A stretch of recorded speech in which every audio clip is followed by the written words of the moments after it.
Welcome friends. Last time हमने बात की थी कि फूड को प्रिजर्व कैसे करना है और डिफरेंट टाइप की जो मेथड है वो आज हमें लर्न करनी है। एक है केमिकल मेथड।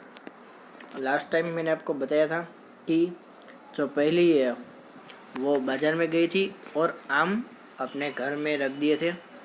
कुछ दिनों से उसने खाए नहीं थे तो वो सब बिगड़ गए, लेकिन उसकी दादी माँ ने जब अचार बनाया मैंगो का ही, केरी का ही, तब वो अचार को कुछ नहीं हुआ। तो ऐसा क्यों हुआ? तो इसके लिए हमें फूड को प्रिजर्व करना है। तो वो कैसे करना है वो हमें देखते हैं। Chemical method. Salts and edible oils are common chemicals generally used to check the growth of micro organisms.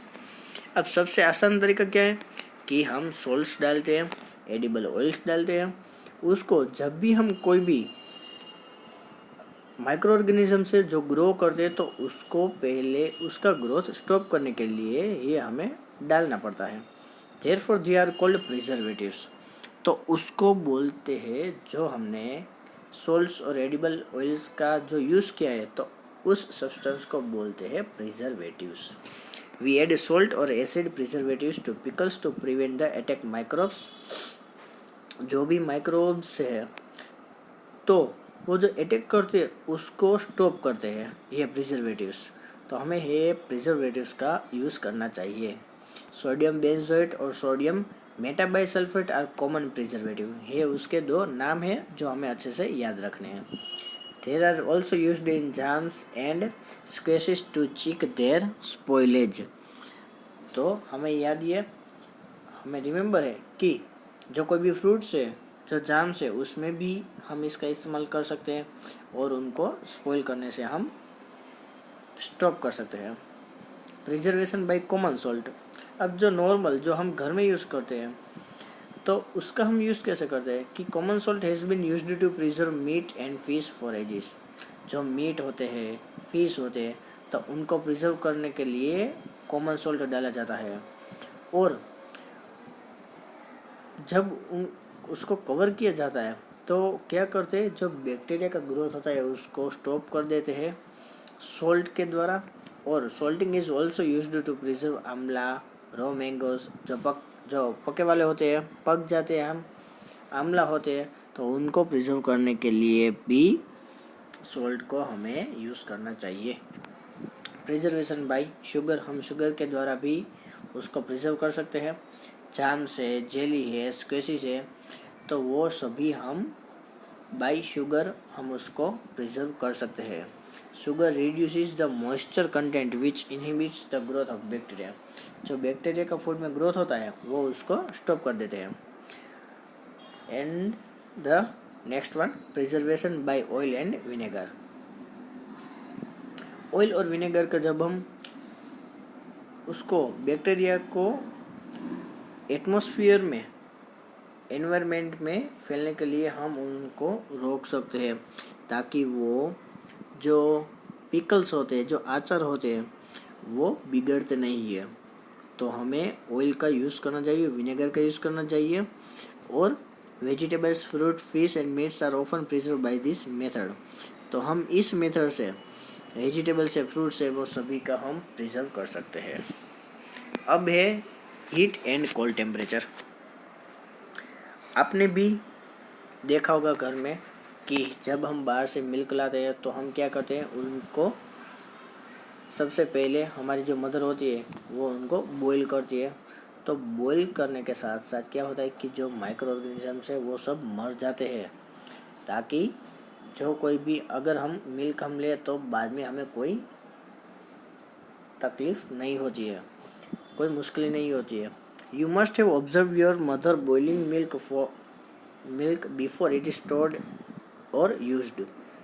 Boiling kills many micro organisms. Similarly we keep our food in the refrigerator. हम क्या करते हैं कि या तो हम उनको heat भी कर सकते हैं, बॉईल भी कर सकते हैं मिल्क को, या अगर कुछ दूसरा खाना हो तो हम रेफ्रिजरेटर का इस्तेमाल करते हैं।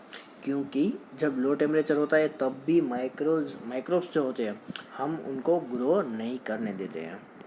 तो इसलिए हमें दोनों में से कोई भी एक तरीके से खाने को प्रिजर्व करना चाहिए। और एक है पेस्चराइज्ड milk.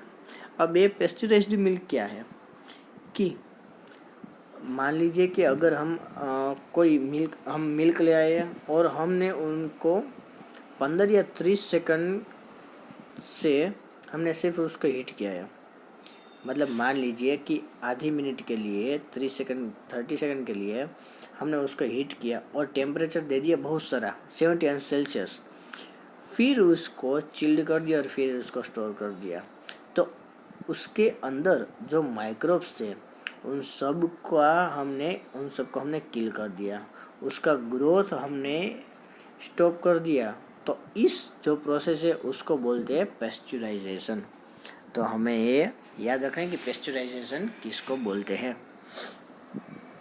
These days or storage and packing, these days dry fruits and even vegetables are sold in sealed air tight packets to prevent the attack of microbes। हम ऐसे एयर टाइट जो पैकेट्स होते हैं कोई जार है हमारे घर में, ठीक है, तो हम ऐसे एयर टाइट, आपने सुना होगा कि टपरवेयर क्या आते हैं, तो वो सब क्या होते हैं, एयर टाइट्स होते हैं, तो उनसे हमारा खाना है वो बिगड़ता नहीं है, हम अच्छी तरह से हम खाना ले सकते हैं। अब है हमारा चैप्टर का लास्ट टॉपिक, नाइट्रोजन फिक्सेशन। आगे के स्टैंडर्ड में आपने सीखा ही है कि जो नाइट्रोजन फिक्सेशन है वो राइजोबियम बैक्टीरिया के थ्रू होते हैं। It is involved in the fixation of nitrogen in leguminous plants। अब देखिए जो लेग्यूमिनियस प्लांट्स है उसका यहाँ पे पिक्चर आपको दी गया है। अब क्या होता है कि जो लेग्यूमिनियस प्लांट्स है वो नाइट्रोजन का फिक्सेशन करते हैं। और recall that rhizobium lives in the root nodules of leguminous plants. उनके जो रूट होते हैं उनके द्वारा वो वहाँ पे रहते हैं, वहाँ पे नाइट्रोजन है वो प्रोड्यूस करते हैं। Such as beans and peas which with as a symbiotic relationship, sometimes nitrogen gets fixed through the action of lighting. अब क्या होता है कि ऐसा जरूरी नहीं है कि नाइट्रोजन सिर्फ वहाँ से ही प्रोड्यूस होते हैं, वहाँ से ही फिक्सेशन होता है। जो आकाश में जब बिजली का जो चमकारा होता है, बिजली की जो लाइटिंग होती है, तो उसके एक्शन के थ्रू भी नाइट्रोजन है वो प्रोड्यूस हो सकता है। और हमें पता ही है कि एटमॉस्फेयर में वो कांस्टेंट रहता है नाइट्रोजन। तो हमें नाइट्रोजन साइकिल समझना चाहिए कि कैसे नाइट्रोजन प्रोड्यूस होता है। ये पिक्चर्स आपको leguminous plants with root nodules की दी गई है। अब है नाइट्रोजन साइकिल। हमें भी पता है कि हमारे एटमॉस्फेयर में 78% नाइट्रोजन गैस होता है। Nitrogen is one of the essential constituents of all living organisms as part of proteins, chlorophyll, nucleic acid and vitamins। ये सभी हमारे लिए ज़रूरी है। जो लिविंग ऑर्गेनिजम्स हैं उनके लिए प्रोटीन, क्लोरोफिल, न्यूक्लिक एसिड और विटामिन वो सभी इसमें प्रेजेंट होते हैं। The atmospheric nitrogen can not be taken directly by plants and animals. तो वो जो ये नाइट्रोजन प्रोड्यूस होता है वो डायरेक्टली हम प्लांट्स और एनिमल्स से हम नहीं ले सकते हैं। Certain bacteria and blue green algae present in the soil fix nitrogen. अब जो सोइल में जो बैक्टीरिया होते हैं, जो ब्लू ग्रीन उसका नाम है बैक्टीरिया का, ब्लू ग्रीन algae, वो सोइल में होते हैं, तो वो क्या करते हैं, नाइट्रोजन को फिक्स करते हैं और एटमॉस्फेयर से उनको फिक्स करते हैं और convert into compounds of nitrogen, और उनको कंपाउंड ऑफ नाइट्रोजन में कन्वर्ट कर देते हैं। यानी पहला स्टेप क्या है कि नाइट्रोजन को कंपाउंड ऑफ नाइट्रोजन में कन्वर्ट करना। अब once nitrogen is converted into this usable compounds, अब वो कंपाउंड में कन्वर्ट हो गया है। It can be utilized by plants. अब वो प्लांट्स के द्वारा क्या होता है, यूटिलाइज होता है from the soil through their root system, उसके जो सॉइल में जो रूट सिस्टम है उसके द्वारा वो यूटिलाइज होता है। Nitrogen is then used for the synthesis of plants proteins and other compounds. उसके बाद जो रिमेनिंग नाइट्रोजन है उसका यूज़ है वो हम प्रोटीन के लिए भी कर सकते हैं और अदर कोई कंपाउंड्स बनाए तो उसके लिए भी हम कर सकते हैं। Animal feedings on plants get this proteins and other nitrogens compound. जो प्लांट्स है जो एनिमल है वो उनमें से प्रोटीन और जो भी है वो कुछ उनमें से ले लेते हैं। When plants and animals die, अब क्या करते हैं कि प्लांट्स और अब वो प्लांट्स या एनिमल है वो मर जाते हैं। बैक्टीरिया और fungi present in the soil convert in the nitrogenous wasted into nitrogen compounds. अब क्या होता है कि फिर से अगर वो प्लांट्स और एनिमल्स है वो डेड हो जाते हैं, मर जाते हैं, तो उनका जो बैक्टीरिया है, फंगस है, तो वो जो कंपाउंड ऑफ नाइट्रोजन वाले जो है उनको फिर से नाइट्रोजन में कन्वर्ट कर देते हैं और फिर से हम उसका यूज़ कर सकते हैं। Certain other bacteria convert from some part of their nitrogen gas which goes back into the atmosphere, और वहाँ से भी फिर से वो वापस एटमॉस्फेयर में चले जाते हैं। तो इस तरह से नाइट्रोजन है वो बैलेंस होता है। अब देखिए यहाँ पे आपको चार्ट दी गए हैं, ठीक है।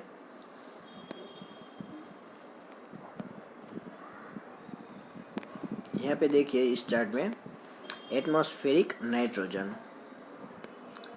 अब यहाँ पे सबसे पहले नाइट्रोजन में एटमॉस्फेयर में नाइट्रोजन तो होता ही है।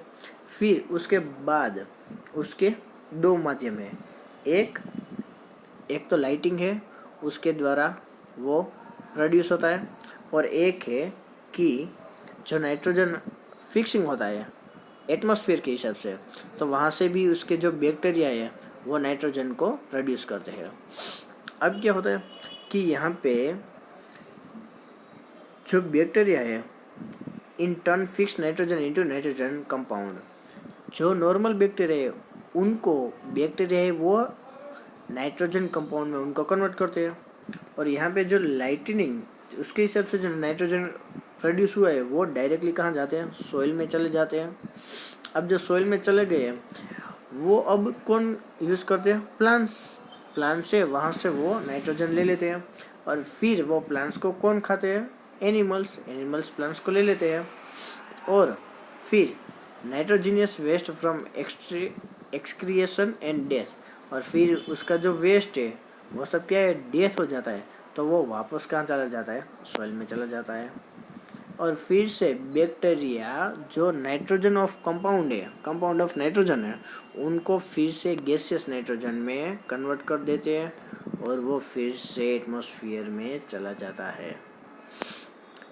तो यही है वो nitrogen cycle. It is the most important, ये आपको आगे के स्टैंडर्ड में भी आएगा। तो ये जो चैप्टर है यहाँ पे हम ओवर करते हैं, ठीक है। अच्छे से आप एक बार फिर से लर्न कर लीजिए। अगर कुछ भी आपको डिफ़िकल्टी है तो आप हमें कह सकते हैं। आपका सेकंड चैप्टर है यहाँ पे कंप्लीट होता है, और उसका जो मटेरियल है वो आपको व्हाट्सएप के द्वारा मैं सेंड कर दूँगा। तो जो पूरा का पूरा लेसन है वो आप अपनी नोटबुक में लिख लीजिए, ठीक है, और अच्छे से आपको लर्न करना है। यहाँ पे चैप्टर ओवर होता है। हम नेक्स्ट टाइम चैप्टर 3 जो हमारा है वो हम जल्दी से स्टार्ट करेंगे, ठीक है। तब तक के लिए आप ये चैप्टर लर्न कर लीजिए। Thank you.